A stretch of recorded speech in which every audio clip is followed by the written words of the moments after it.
Hello. Welcome to another episode of ALPS in Brief, the ALPS Risk Management Podcast. We're coming to you from the ALPS home office in the historic Florence building in beautiful downtown Missoula, Montana. I'm Mark Bassingthwaighte, the ALPS Risk Manager, and I have the pleasure today of sitting down with Heidi K.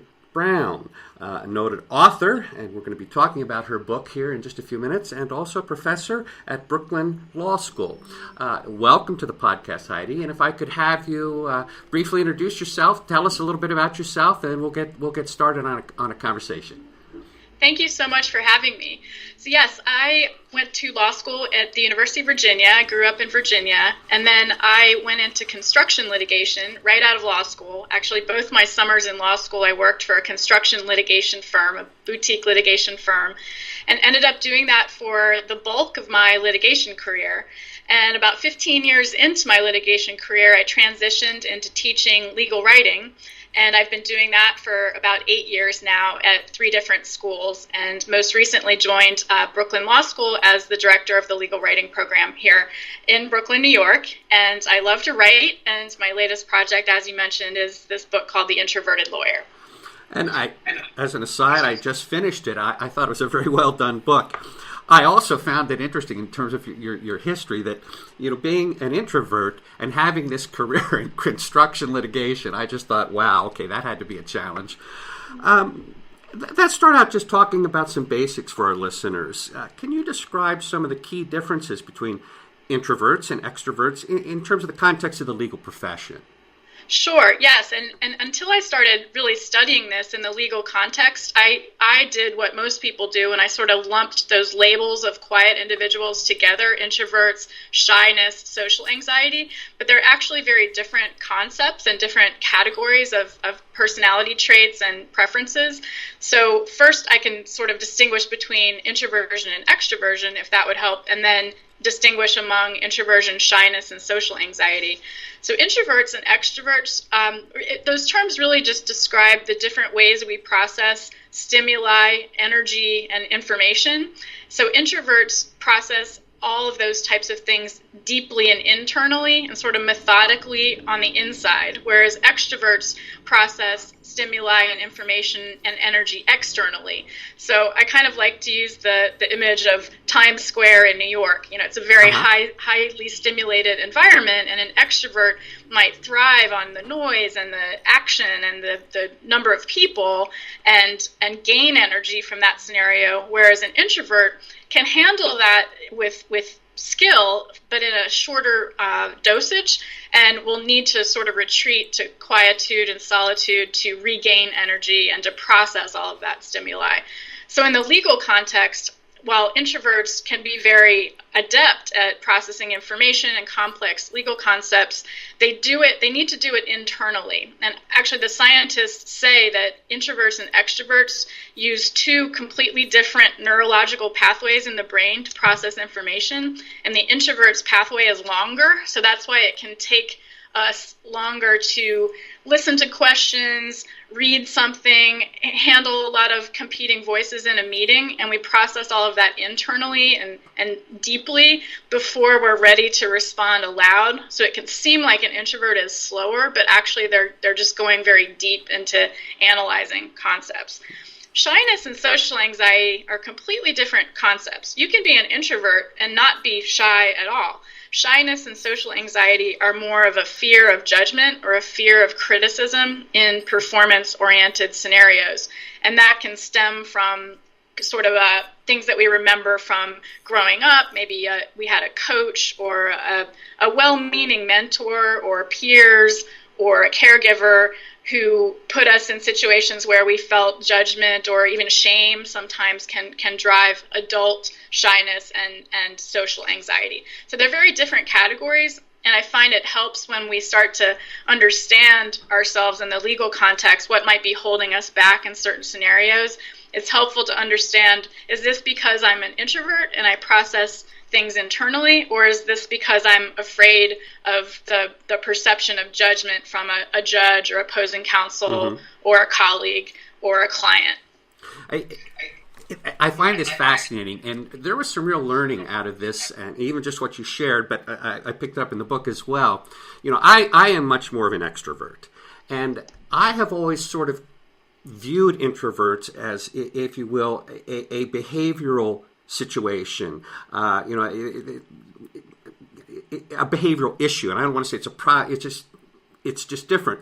But you're talking about this processing, internal brain. I just found that absolutely fascinating. It really shed some light on an issue for me. So I like that. What prompted you to write the book? Well, throughout my litigation career, I always loved the legal research and writing aspects of my job, but I struggled with the performance-oriented aspects of my job. And as you can imagine, in the construction litigation world, performance matters. I mean, it's a kind of a tough industry. You have these strong personalities, and the cases I was dealing with would take about 2 years to go to trial, from complaint filing all the way to the actual trial.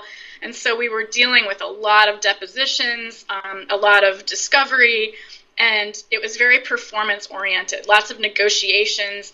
And I struggled in those environments because while I loved the research and writing and figuring out the complex contractual issues and the legal issues that happened in all of our cases, in those moments of performance, I felt I had to mirror the other attorney's behavior or the client's behavior. And a lot of times it was, as I mentioned, these kind of strong or tough personalities, and I just don't have that personality. Mm-hmm. But for about 15 years of my career path, I thought that was a weakness of mine, or there was something wrong with me, and I was the only nervous one in the room. And as I describe in the book, I have a blushing tendency. I blush, I turn red, my face gets blotchy when I'm nervous. So I have a really bad poker face in negotiations and in courtroom scenarios. And again, I always thought that was a flaw. And what really prompted me to write this book and study this deeply in the legal context was when I transitioned to teaching. While I was litigating, I was working on a big case out in California, and I was asked to start teaching a legal writing course at the same time. And I noticed that my strongest legal writers, my most thoughtful, analytical students, were also my quiet ones and the most fearful of the performance scenarios, whether it's the Socratic method in the classroom or a mandatory oral argument simulation. And I finally thought, oh my goodness, instead of giving these amazing students this message that maybe you're not cut out for litigation, or if this is so stressful for you, maybe you should go do something else, which were messages that I heard and absorbed in my career, I thought, no, these are amazing thinkers. They're great listeners. They're hard workers. They're creative problem solvers. And we need to find a way to explain why certain performance scenarios are harder for some of us than others. And it doesn't mean we're not able to do it or we can't be fantastic at it. We just need to understand ourselves better. So that's what led me to study introversion and shyness and social anxiety in the legal context, because no one had really talked about it in the legal profession. We obviously have this stereotype of lawyers being extroverted and confident and sort of gregarious. And that's not actually the case in every scenario. And my goal was really to help quiet law students and junior associates who were worried maybe they weren't cut out for our profession, and empower them to know that, yes, they absolutely are. And here are some tips for amplifying our voices in an authentic manner. Because throughout my career, the mantras I always heard were fake it till you make it, or just do it, that right. Amazing Nike slogan. But those messages aren't really helpful in the types of scenarios that I struggled with, and also that I'm talking about here. And what I really enjoyed, and another takeaway, I guess, from the book, is you really talk about the introverted lawyer has a different, just a different set of strengths or assets, if you will. And I thought that was very interesting. Can you kind of highlight, what value, strengths do introverted lawyers bring to the profession? Yes. And what I noticed and gleaned from all the resources that I studied is that common themes pervade quiet individuals. So if you're thinking about introverts or even people who experience that shyness that I mentioned before, the experts on these issues show that these individuals are active listeners. They really can sit in a room, even with competing voices, and they're listening to what these individuals are saying. And they're really focused on hearing what someone else is sharing. They're, as I mentioned before, kind of deep thinkers, really methodical, slow, careful thinkers. They're processing all this information on a deep level. They also have a tendency towards creative problem solving. So because they're listening and absorbing lots of different competing ideas, they're capable of synthesizing those into solutions that maybe some of the individuals speaking are overlooking in the moment. And that's why it can also lead to really strong legal writing, because when a person can be quiet and reflective and sort of work out a problem through writing, it can really illuminate solutions to legal problems that maybe aren't apparent if we're just kind of debating and talking about them out loud in a kind of verbal volley scenario.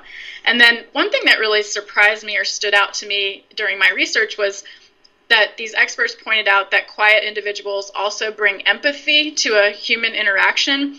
And, as a former construction litigator, you might not think of empathy as being an important legal trait or a skill of an attorney, but I started remembering scenarios in my job where we're trying to resolve a conflict on a massive construction project, and just to kind of take a step back for a minute and have empathy and try and figure out what really is driving this conflict.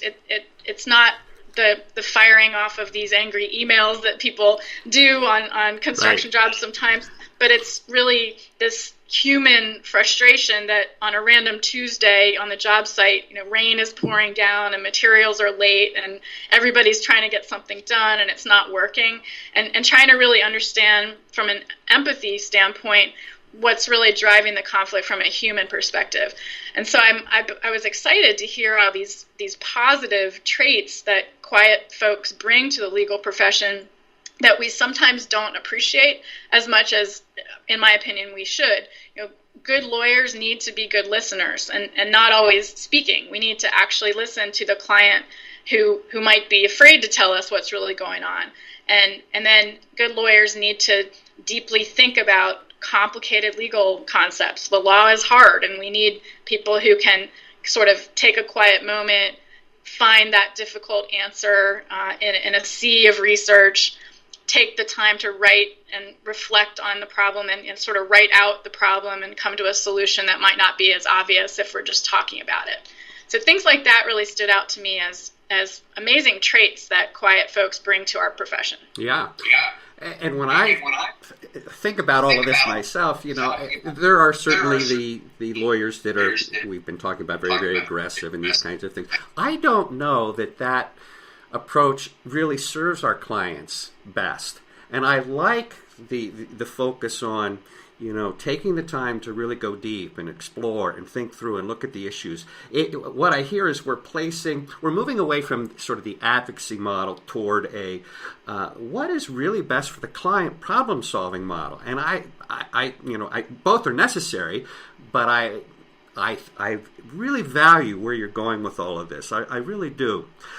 I'd like to talk a little bit about sort of the process that you describe in your book. You acknowledge that while introverts and otherwise quiet advocates can be pivotal change agents for the profession, these lawyers still need to be able to jump into the fray and speak with assertiveness at times because it's just called for, it's necessary. And you developed a 7-step process for, if you will, amplifying the voice. Can you talk a little bit about these steps? Yes. So as I mentioned, the messages that I absorbed over my trajectory in my career were always sort of just fake it till you make it, or do these performance events 1,000 times and it'll get easier. And I tried those methods and they absolutely did not work for me. It never got easier. And when I started studying this to write the book, I realized it wasn't getting easier because I was just hurtling myself into these scenarios without any self-awareness and not really understanding that my approach to the law is maybe different from an extroverted person. So in developing the 7-step process, it really broke down into a reflective plan and an action plan, and really beginning to step into these performance events that we need to do as lawyers. We can't just avoid performance or human interaction, but doing it with heightened self-awareness and then a conscious plan for each event. So the 7 steps really develop into the first 2 steps being reflection on mental approaches to these types of events and physical approaches.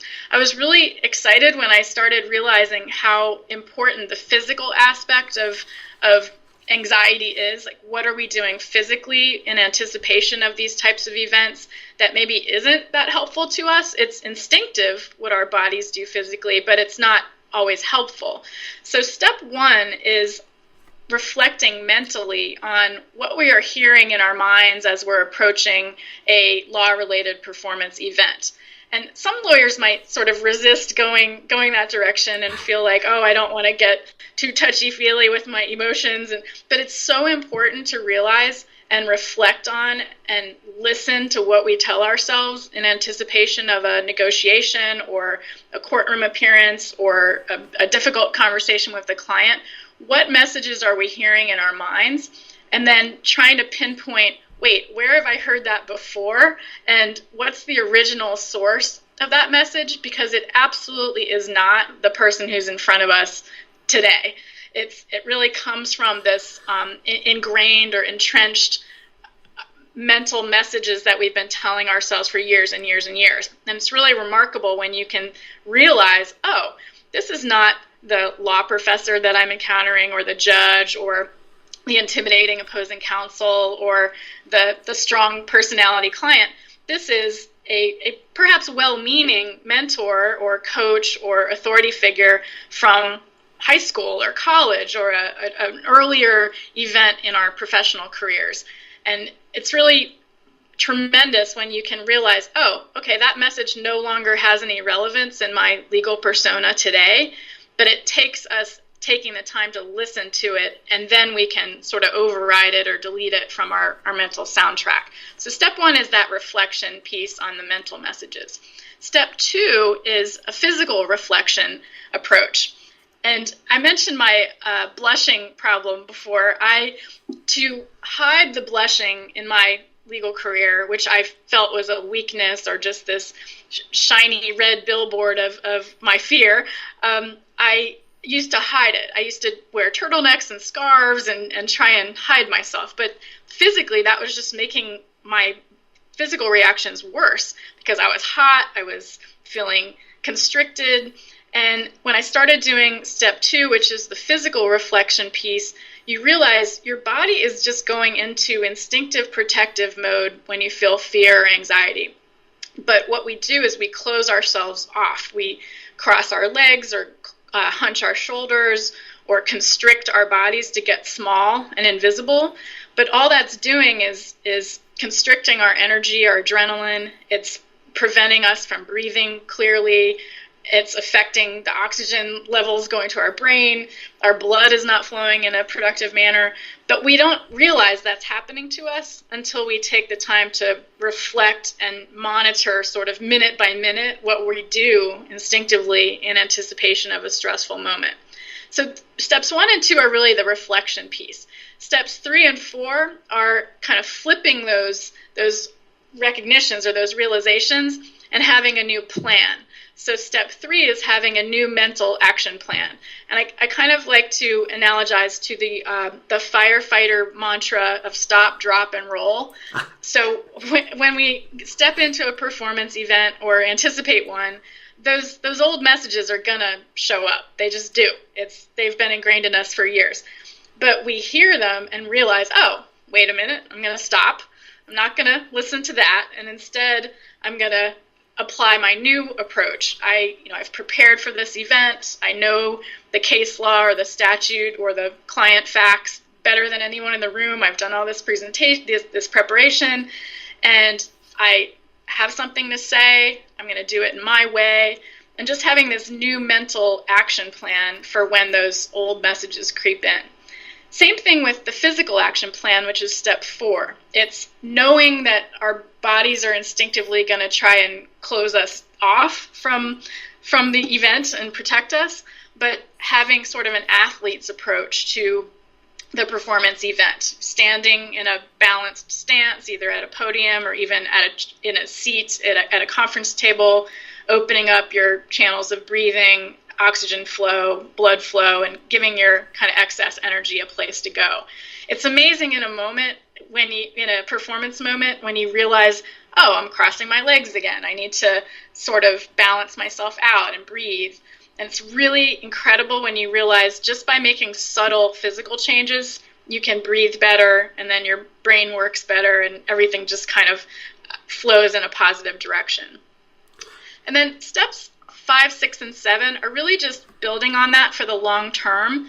Step 5 is about developing what the experts call an exposure agenda. And when I first read about the term exposure, I thought, this sounds dangerously like just do it. Just expose yourself to these scary events and everything will be fine. But exposure in the psychology perspective is stepping into these moments with self-awareness and a plan.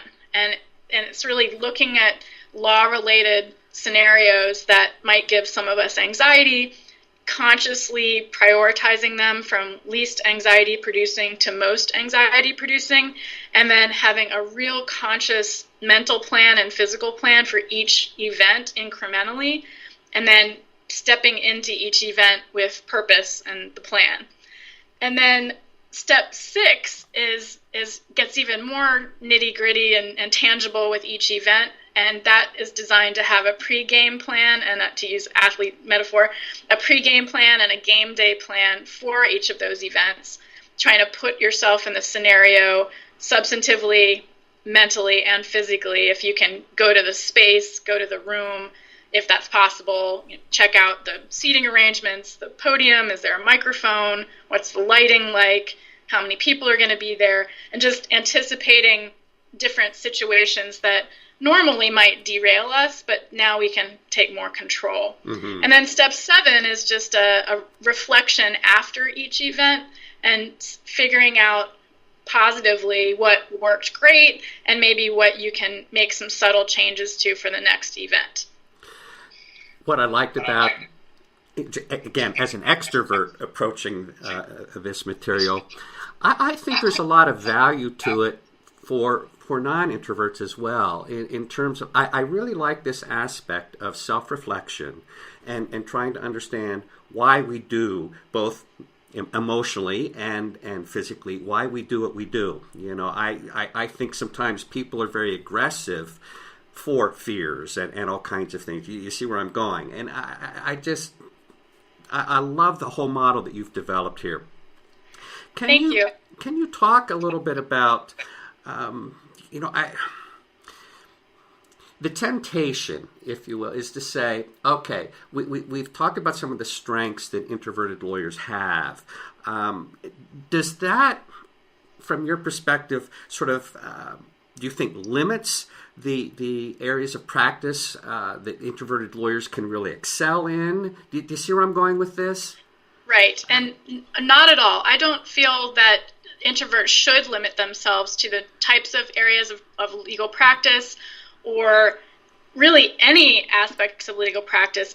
And to be honest, those were the kind of messages that I either heard or I misinterpreted, that, well, why did you go into litigation if you were nervous about taking a deposition? Or why did you go into construction law if you didn't want to fight like a champion?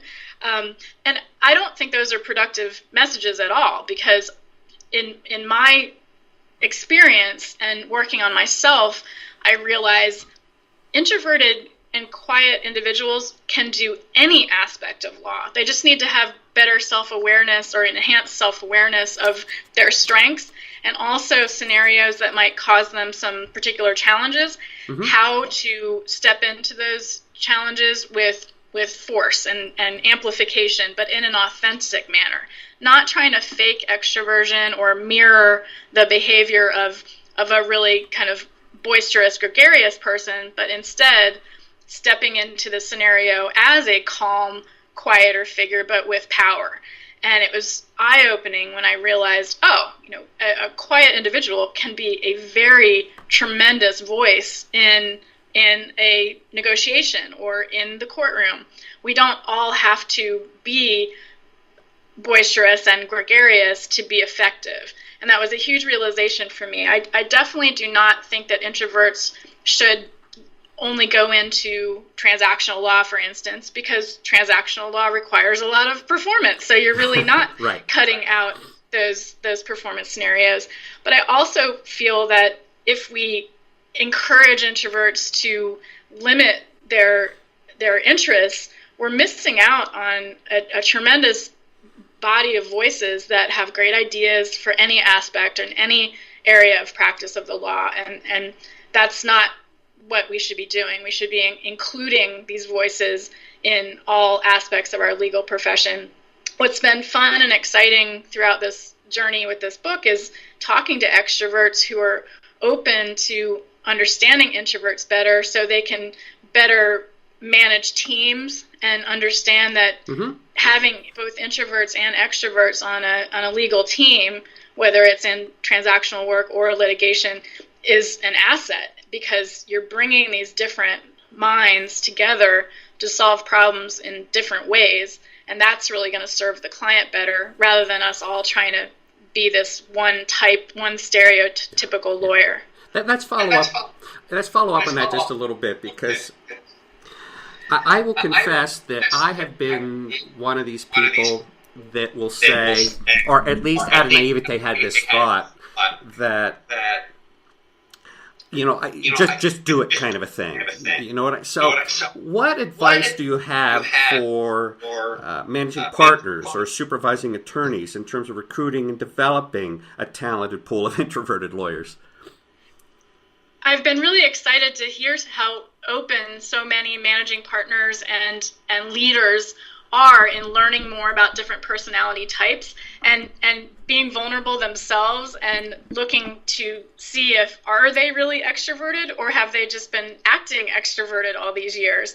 And I think the more that law office leaders or law firm leaders or legal profession leaders understand that we are not all the same, but getting a little touchy-feely, I guess, with personality traits and understanding the assets that different diverse individuals bring to the profession is a huge first step. Just realizing, oh, okay, we're not all the same, and that's a good thing.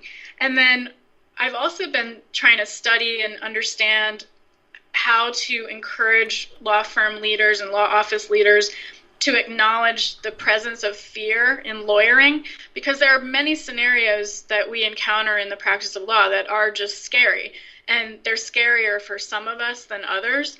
And it really accomplishes a great deal when a law firm leader can say to junior associates, hey, look, I realize that some lawyering scenarios are going to be scarier for some of you than others. That is okay. It doesn't mean you're not cut out for this, but let's talk about that and really figure out what is it about this particular deposition or negotiation or client scenario that's troubling you, and let's talk about the tactical aspects of it. Not always the substantive preparation, because I think all of us endeavor to work as hard as we can on the substance of the law, but really being honest about the mental aspects of our job, the tactical scenarios that we don't always teach in law school, and we assume that junior attorneys can just figure out in the field. But having managing partners and law firm leaders really sit down openly and talk with junior attorneys about the reality of fear in lawyering and provide helpful advice and mentoring on how to handle those scenarios without judgment, without making it seem like a weakness. I think that will really go to great lengths to help the well-being of our profession and help everybody perform better and serve our clients in a really fantastic way. I have one final question I'm very curious about. You've come out at the end of an interesting journey, and we have the book here. Knowing what you know now, if you were to go back and do it all over again, in terms of your career, would you do anything different?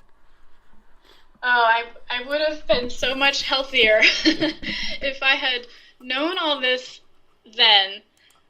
I would have been able to take the pressure off of myself to prepare for depositions and trial work and client scenarios in a way that made it okay for me to turn red in a deposition and keep going with my plan. Don't let my nerves make me feel weak or like I'm not cut out for this.